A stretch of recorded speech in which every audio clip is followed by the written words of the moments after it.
Hello बच्चों, let's start the question and the question says which does not contribute significantly to acid rain. पहला option है हमारे पास SO3, दूसरा option है हमारे पास NO2, तीसरा ऑप्शन है हमारे पास CO2 एंड लास्ट ऑप्शन है हमारे पास CO. So let us start with our key concept. So जो key concept है हमारे क्वेश्चन का that would be acid rain. Acid rain हमारा की कंसेप्ट है. एसिड रेन आपका कॉज होता है by the dissolution of, dissolution किसका होता है? डिसोल्यूशन होता है ऑफ ऑक्साइड्स, ऑक्साइड्स का dissolution into water molecule, into water molecules of rain, of rain in the atmosphere. जो ऑक्साइड्स डिसॉल्व होते हैं इन द वाटर, ये आपका क्या करते हैं? ये आपका फॉर्म करते हैं एसिड. और जो एसिड रेन होती है वो होती है आपकी कोरोसिव. उसका सबसे अच्छा एग्जांपल है आपका Taj Mahal. It is getting yellow these days because of the acid rain.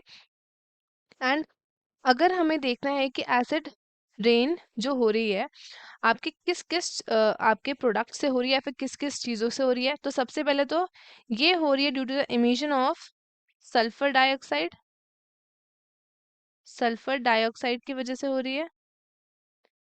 Then we have carbon dioxide, carbon dioxide की वजह से हो रही है. एंड ये हो रही है आपकी नाइट्रोजन ऑक्साइड, नाइट्रोजन ऑक्साइड के साथ हो रही है, जो रिएक्ट करते हैं वाटर मॉलिक्यूल्स के साथ. एंड ये प्रोड्यूस करते हैं क्या?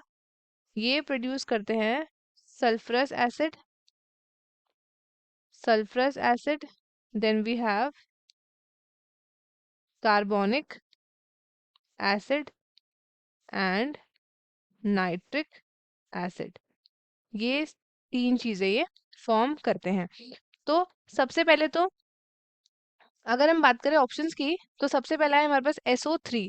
सो SO3 हमारा कंट्रीब्यूट करता है, तो वो देख लेते हैं कैसे. तो जैसे कि हमारे पास सल्फर डाइऑक्साइड है, जब हमारा SO2 प्लस O2 ये रिएक्ट करेगा आपका एटमॉस्फेरिक ऑक्सीजन के साथ, तो ये देता है आपका sulphur trioxide, that is 2SO3. तो ये आपकी इक्वेशन क्या हो गई? आपकी बैलेंस हो गई.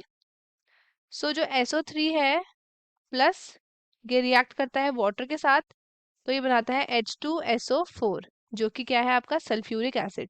तो ये आपका बिल्कुल पार्टिसिपेट करता है इन द एसिड रेन. तो ये वाला ऑप्शन हो गया हमारा गलत. अगर हम दूसरे ऑप्शन की बात करें, दैट वुड बी NO2.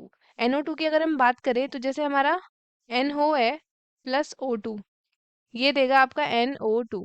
फिर उसके बाद फर्दर आपका 2NO2 वो रिएक्ट करेगा वाटर के साथ, ये आपका देगा HNO3 प्लस HNO2. फिर ये बनाएगा आपका नाइट्रिक एसिड. सो ये भी आपका क्या करता है? ये भी आपका क्या करता है? कंट्रीब्यूट करता है एसिड रेन के लिए. सो हमसे क्वेश्चन में क्या पूछा है? Not contribute. तो इस हिसाब से दोनों हमारे गलत हो गए. अगर हम तीसरे की बात करें, दैट वुड बी CO2. अगर हम CO2 की बात करें, तो CO2 भी आपका क्या है? रिस्पॉन्सिबल है. वो कैसे? तो वो देख लेते हैं. सबसे पहले तो आपका जो कार्बन डाइऑक्साइड है वो आपका रिएक्ट करता है किसके साथ? वाटर के साथ. एंड ये फॉर्म करता है आपका कार्बोनिक एसिड. सो ये भी हमारा गलत हो गया. अगर हम बात करें about last option, that is CO, last की बात करें, that is our carbon monoxide.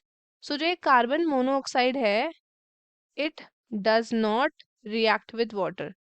ये वाटर के साथ रिएक्ट नहीं करता. It does not react with water to form an acid, to form an acid. So it would not contribute to the acid rain. So हमारा जो carbon monoxide है वो नहीं रिएक्ट करता वाटर के साथ, तो ये आपका एसिड रेन में भी कंट्रीब्यूट नहीं करेगा. So a correct option would be option D, that is carbon monoxide. तो स्टूडेंट्स, आई होप आपको क्वेश्चन अच्छे से समझ आया होगा. All the best and thank you.